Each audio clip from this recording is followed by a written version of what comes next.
berlebihan, bersikap hanya mendatangkan malapetaka bangsa. Sungguh berlebihan, berperilaku hanya mendatangkan malapetaka negara. Wajar dalam segalanya, maka bangsa dalam bahagia. Bismillahirrahmanirrahim. Pemirsa tercinta yang dirahmati Allah, Tuhan yang Maha Esa, bersua kembali di kanal Hikmatologi. Monolog sederhana mengajak diri kita masing-masing berpikir kian melembut, cerdas, dewasa, bijaksanakan hati nurani berdasar kitab suci agama, kepercayaan yang kita yakini. Tentu saja upaya serius terus-menerus, tak kenal putus untuk menghayati, mempedomani, mengamalkan Pancasila, niscaya dalam kehidupan sehari-hari. Pemirsa yang dirahmati oleh Allah Subhanahu wa Ta'ala, masih pertalian dengan seri 820 ketika kita berbicara tentang kunjungan Paus Fransiskus sebagai pimpinan tertinggi umat Katolik sedunia. Tentu saja jika kita mengucapkan seperti itu tidak berarti, ini mohon maaf ya, ini hanya pemikiran kami yang sederhana. Tidak berarti mengakui kepemimpinan Paus Fransiskus itu langsung menjadi kafir gitu ya. Ya, tapi kalau ada yang mengatakan begitu, ya disilahkan. Ya, sepanjang kita itu berargumentasi secara ilmiah. Ya. Artinya ilmiah itu, jika dasarnya itu adalah filsafat ilmu, jadi masih bersifat filsafat semata, maka ilmiah itu adalah sesuatu yang tampak oleh panca indrawi. Kegiatan ilmiah manusia itu dimulai, kalau kita dasarkan pada karyanya Robert N. Billah itu ya, sosiolog Amerika yang lahir tahun 1927 itu ya. Bukunya masih ada di kami, masih bersama kami ini ya. Kami memegangnya tahun 2000 ya, membaca, mencermati tahun 2000. Katanya baru abad 17 ya kegiatan ilmiah itu dilakukan. Karena itulah jauh sebelum itu, yakni lahirnya para filsuf di Yunani ya, itu masih bersifat complicated gitu ya, sophisticated ya. Jadi bercampur baur pemikiran-pemikiran itu tidak tersusun secara sistematis. Jadi bicara apapun begitu ya. Karena berbicara apapun, mulai dari bicara apa itu agama, ideologi, kemudian politik, ekonomi, sosial, budaya, bahkan pertahanan, keamanan, sistem pemerintahan dan seterusnya, maka filsafat ya pada gilirannya di zaman modern ya, di abad-abad 17 bahkan sebelum itu disebut sebagai induk dari ilmu pengetahuan ya. Nah, jika kita hanya berkiblat pada filsafat, maka sekali lagi kekurangannya adalah tidak ada ya dalam filsafat itu kosakata yang berkaitan dengan kolbu atau hati, yang lebih tepatnya tidak ada kosakata yang berkaitan dengan bagi umat Islam tauhid, atau bagi yang beragama lain teologi ya.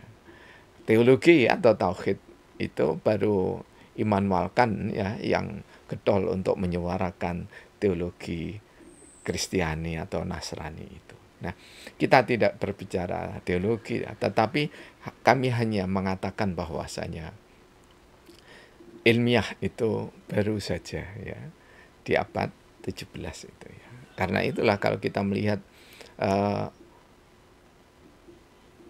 konstitusi ya, masa lalu, maka konstitusi yang paling modern ya, modern pertama sebutan Robert ya N. Billah ini ya, itu justru yang ditulis sendiri oleh Rasulullah Muhammad SAW.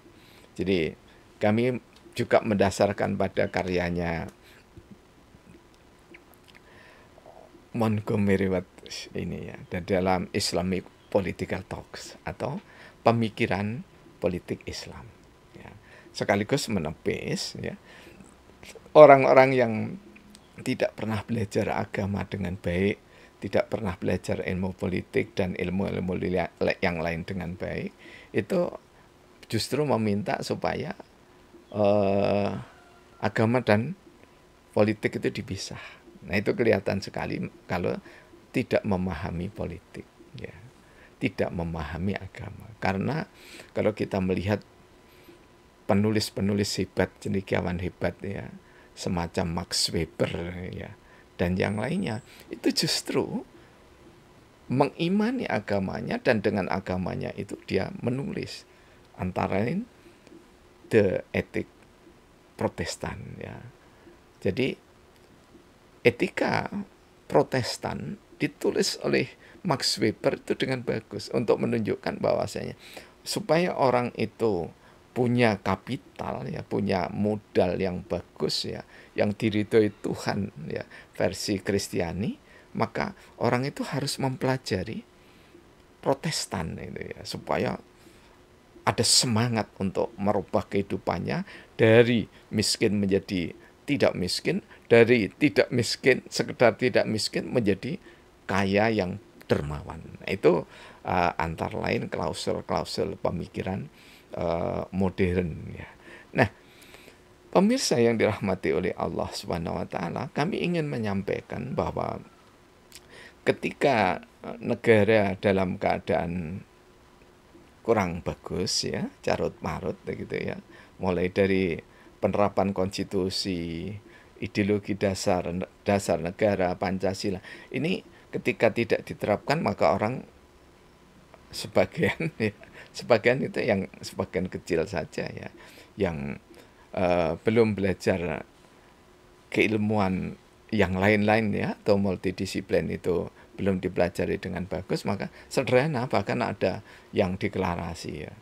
Terbukti bahwa demokrasi itu tidak memiliki manfaat, maka kembali kepada Islam yang kafah dengan khilafah adalah kewajiban. Nah, ya karena apa kami bisa menerima? Karena apa?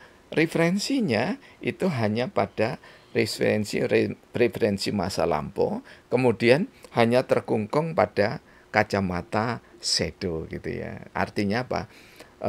Kami tidak menyamakan ulama atau pemikir itu dengan shadow, itu tidak ya, atau kacamata dokar, tidak ya. Tapi pandangan yang tertujuannya pada satu saja, ilmunya hanya satu saja, maka dia tidak mendapatkan rahmat yang lebih banyak gitu. Padahal ya kemarin juga kami sampaikan itu walikuli, mohon maaf ya, warahmati kulasai ya, warahmati kulasai, dan rahmatku itu meliputi segala sesuatu ya.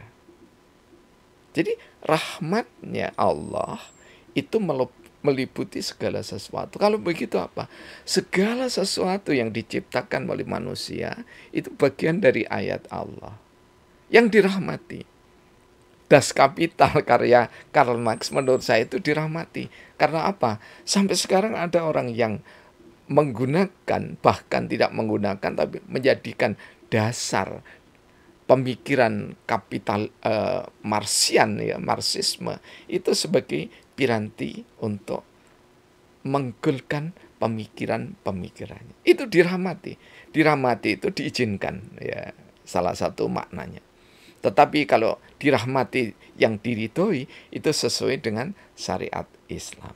Itu tentu saja bagi kita yang muslimin, muslimat, mukminin, mukminat. Bagi saudara-saudara kita ya, yang dirahmati itu ya, yang mendapatkan cinta kasih dari Tuhan yang Maha Esa, itu ya sesuai dengan agama dan kepercayaan masing-masing gitu ya. Jadi kalau kita memegang teguh pada paradigma rahmat politik, ya, maka kita berarti berpegang pada orientasi atau perspektif rahmat untuk menjalankan politik, ya. Termasuk di dalamnya adalah politik menerima silaturahim, menerima silaturahmi, menerima kunjungan dari Paus Fransiskus, dari pimpinan tertinggi Katolik, ya. Nah, pemirsa yang dirahmati oleh Allah, mengapa bangsa Indonesia yang mayoritas Muslim, kami menyebut mayoritas bukan dalam pengertian untuk mendiskreditkan, ya, tapi jumlah banyak Muslim, dan jumlah banyak itu juga tidak seluruhnya sebanyak itu yang memakmurkan masjid, gitu ya. Oleh sebab itu mestinya nggak usah ribet-ribet, ya, soal azan yang diatur ketika ada misa yang dipimpin oleh paus begitu, ya. Tapi yang ribut sepanjang itu pikiran-pikiran, ya bagus saja, ya. Tapi kami tidak termasuk yang ribet, ya. Karena apa?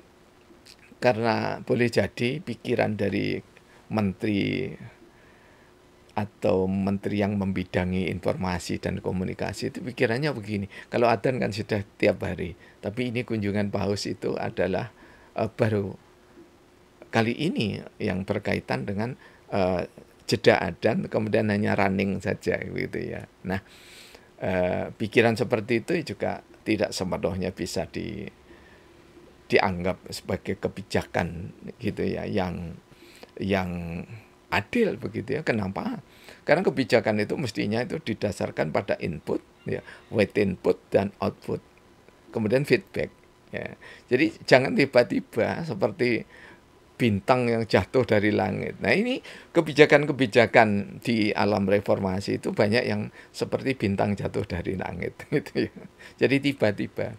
Jadi selevel menteri itu harus mendengarkan dulu setidaknya tuh suara ulama, pendeta, rohaniawan, itu dengarkan dulu itu, ya. Jadi bukan perkara ini azan itu rutin tiap hari, sedangkan Paus Fransiskus itu misalnya kan cuman ya hanya dari sebelum maghrib sampai dengan sesudah isya. Bukan itu permasalahannya, ya. Permasalahan sederhana itu sesungguhnya harus dikemas secara istimewa. Sederhana dalam tutur kata, istimewa ketika disajikan, ya. Jadi kami tidak sepenuhnya menyetujui, ya, sepakat, ya, dengan Menteri Kominfo itu, ya, karena tidak adanya pendulangan data. Jadi tidak ada dialog dengan tokoh-tokoh agama, tokoh-tokoh kepercayaan, tidak ada, gitu. Jadi bukan harus wah adzan harus karena itu wajib, tidak demikian. Yang wajib adzan itu, ya, bahkan sunnah muakkad itu adalah di musola dan di masjid, ya. Bahkan kalau Rasulullah Muhammad SAW itu azan itu, ya, cukup yang didengarkan oleh semua khalayak. Jadi kalau di satu masyarakat itu azan hanya satu masjid itu, ya, itu sesungguhnya memadai, ya. Tetapi, ya, dalam tradisi itu tidak etis, tidak sepantasnya kalau musola atau masjid itu tidak azan minimal 5 kali, ya. Di masjid yang kami kelola itu 6 kali. Kenapa? Ada adzan yang sebelum tarhim, ya, sebelum selawat tarhim. Nah, pemirsa yang dirahmati oleh Allah, ya, kami ingin mengutip dan ikut melaksanakan ketertiban dunia. Jadi inilah, kalau kita mau, inilah yang kita sebut dengan grand teori yang berkaitan dengan paradigma rahmat politik kebangsaan Indonesia. Jadi bangsa Indonesia itu senang untuk ikut melaksanakan ketertiban dunia, yang disinilah disebut dengan istilah politik bebas aktif atau politik merdeka aktif kalau bahasa kami, ya. Kenapa bebas aktif itu dengan merdeka aktif beda? Karena kalau bebas aktif itu, ya, bebas boleh jadi tidak berdasar Pancasila, nah, karena bebas. Tetapi kalau merdeka itu terikat, karena kemerdekaan kita, proklamasi kita itu diikat mulai dari Sumpah Pemuda, proklamasi sampai dengan pengesahan Undang-Undang Dasar 1945. Nah, pemirsa yang dirahmati oleh Allah, jadi ketika paradigma rahmat menjadi sikap perilaku politik anak bangsa Indonesia, maka kita bisa melacak, ya. Apa yang harus dilacak? Kita bisa melacak Piagam Madinah. Ya. Jadi kalau orang itu merasa lelah, jenuh, suntuk gitu ya, ini demokrasi kok buruk sekali. Ya memang demokrasi itu sangat buruk.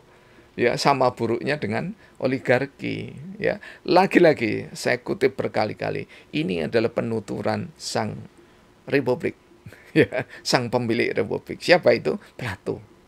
Ya, jadi si legendaris Plato itu mengatakan di dalam karyanya Republik itu ya, demokrasi itu bukan lebih buruk, sama buruknya dengan oligarki, sama jahatnya dengan oligarki. Karena itulah kami menawarkan hikmatokrasi yang didasarkan pada paradigma rahmat, ya. Kemudian kami turunkan menjadi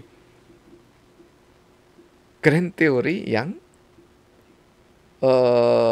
kami ambil dari sila keempat. Ini maaf ya, ini boleh jadi terlompat-lompat ya. Jadi karena paradigma itu di bawah grand teori gitu ya. Kami tadi keliru gitu ya. Jadi jika grand teori itu kita ambil dari karya manusia, maka kehadiran Paus Fransiskus itu ya adalah atas dasar hikmat. Hikmatnya siapa? Hikmatnya Tuhan yang Maha Esa. Kita mengatakan hikmatnya Allah. Jadi ketika kita berhikmat kepada Allah, meskipun kita berselisih dalam beberapa hal, bahkan yang sangat fundamental dengan Paus Fransiskus, ya, maka kita menerimanya dalam rangka persahabatan sebagai anak manusia. Ketika anak manusia bergantung kepada Tuhan yang Maha Esa, maka kita sesungguhnya memiliki kedudukan sama. Bahkan Rasulullah di tengah carut-marut ya kehidupan bermasyarakat dan berbangsa di Makkah dan Madinah itu ya. Justru di Madinah di akhir menjelang akhir kepemimpinan beliau sebagai Rasulullah Muhammad SAW, itu justru tidak mengatakan bahwa Madinah diatur dengan syariat Islam dan sunnah Rasulullah Muhammad SAW. Tidak demikian. Tapi Madinah diatur dengan Piagam Madinah. Nah, Piagam Madinah inilah yang esensinya disebutkan di karyanya Watts ini ya. Esensinya apa?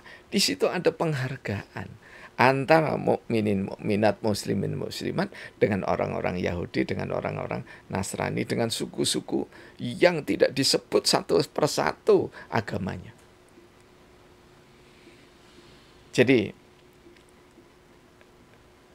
kehadiran dari Paus Fransiskus harusnya ya kita bangga sebagai bangsa Indonesia untuk memberitahu, menawarkan pada Paus Fransiskus, ini loh orang-orang yang memiliki keadaban peradaban Pancasila.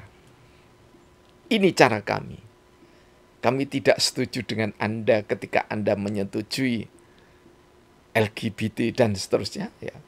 Tapi kami tetap menerima Anda. Dan stressingnya Paus Fransiskus juga jangan sampai menggelontorkan, menggelorakan apalagi di hadapan umat Katolik yang muda-muda itu untuk di Indonesia diusulkan agar mengesahkan juga LGBT. Tidak demikian ya. Jadi harus ada pembatasan. Karena itulah ketika etika bertamu di dalam Islam itu ya disampaikan oleh Rasulullah, tamu itu ketok pintu ya 3 kali. Artinya apa? 3 kali itu kewajaran. Boleh jadi orangnya istirahat atau memang bepergian. Setelah itu, setelah dipersilahkan duduk, maka tamu itu pantang berdiri, apalagi berdiri sambil jalan-jalan melihat, umpamanya melihat buku, melihat lukisan, melihat pernik-pernik. Itu tidak dibenarkan. Maknanya apa? Tamu tidak boleh melanggar privasi pribadi dari tuan rumah. Jika harus karena keinginan yang kuat, ya, kemudian tamu itu menginginkan melihat kitab, melihat buku, melihat pernik-pernik yang ada di rumah. Ya, kalau di rumah kami ada patung-patung, kemudian ada lukisan, ada keris, tombak, kemudian pedang, ya, replika, Zulfikar, ya, dan seterusnya. Ya, itu harus seizin kami. Ya, jadi artinya bahwa saya yakin orang yang sebesar Paus Fransiskus itu akan mampu mengendalikan diri, tidak akan menyamakan Eropa dengan Indonesia. Karena Eropa bukan Indonesia dan Indonesia bukan Eropa. Tetapi orang Eropa adalah manusia, orang Indonesia adalah manusia. Kita terjalin dalam ikatan persaudaraan perikemanusiaan. Kalau tidak di dalam teologi atau tauhid. Karena itu, Paus Fransiskus selamat menikmati secuil atau setetes surga yang dibentangkan oleh Allah SWT, Tuhan yang Maha Rahman, yang ada di bumi Indonesia. Indonesia, katanya Bung Karno, adalah lautan samudra yang berhias pulau-pulau yang penuh daya pesona, baik flora maupun faunanya. Dan kita dikenal sebagai bangsa yang ramah. Karena itulah, kalau dulu belum dikenal ada presiden yang murah senyum, artinya belum dikenal itu tidak tertulis, ya. Tetapi Bung Karno juga berbicara penuh persahabatan, senyum sambil menghisap cerutu atau rokoknya bersama para pemimpin dunia. Penuh canda, senyum, ya. Pak Harto ditulis dengan indah, The Smiling General. Jangan sibuk pada kesalahan Bung Karno dan Pak Harto, termasuk Pak Habibie, termasuk Kiai Haji Abdurrahman Wahid, ya, ataupun pemimpin-pemimpin yang sudah lengser ke Prabon, seperti Susilo Bambang Yudhoyono, ya, Megawati. Jangan hanya sibuk tentang kesalahan mereka, tetapi marilah kita sibuk mengangkat yang terbaik sebagai pemimpin bangsa kita. Keburukannya kita evaluasi, dan jika memungkinkan Anda memiliki kemampuan untuk mengajukan ke peradilan, itu adalah jalan yang terbaik. Tetapi membencinya secara berlebihan sangat tidak dianjurkan. Apalagi syariat Islam sudah memberikan garis. Kita terlahir sebagai kuntum khairu ummat ukhrijat linnas takmuruna bil ma'ruf wa tanhauna 'anil munkar. Kita dilahirkan di tengah pergaulan anak manusia, di panggung sandiwara dunia, sebagai umat yang terbaik karena selalu berusaha istiqomah untuk menebarkan kebaikan sekaligus mencegah, menghalau, menekan keburukan. Dan kita adalah umatan wasaton, umat wasatiyah, umat yang moderat, tidak terlalu ke kanan, tidak terlalu ke kiri, tetapi kita berada di tengah-tengah. Dan tengah itu bukan netral, tapi tengah itu adil. Innallaha bil adli wal ihsan ila akhir ayat. Sesungguhnya Allah itu sangat senang kalau kita berbuat adil, termasuk adil menerima saudara kita seperkemanusiaan, Paus Fransiskus bersama rombongannya, dan ihsan, berbuat baik. Sebaik kita menerima tamu yang niscaya dihormati. Sepanjang tamu itu tidak melakukan pelanggaran sesuai dengan etika, norma yang kita junjung tinggi. Terima kasih. Rahmat Allah menjadikan kanal Hikmatologi ada, tersaji, dan karena dukungan Anda, kami memiliki semangat, insya Allah, membara berusaha istiqomah. Alhamdulillahirrahmanirrahim.